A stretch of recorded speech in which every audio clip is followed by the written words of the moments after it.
Avatar, c'est beau et c'est tout. Oui, Pandora, c'est magnifique. Oui, pour 2009, c'était ambitieux, mais soyons honnêtes. Le scénario du premier est tellement prévisible. Un soldat envoyé comme espion qui change de temps. Une planète exploitée pour ses ressources. Un colonel obsédé par la Terre. On a déjà vu ce type d'histoire. On parlait énormément de révolution visuelle pour Avatar 1. Mais on a oublié, à l'époque, on a fait le méchant de Pirates des Caraïbes 3, David Jones.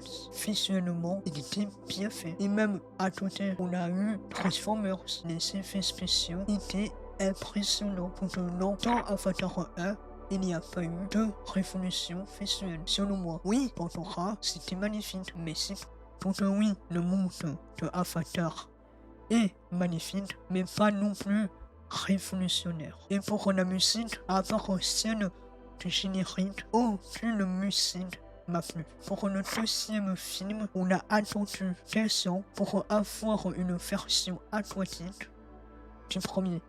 C'est chaud quand même. Et le retour du colonel est logique, mais énormément simpliste. Le thème de la famille est là, mais le film est lent.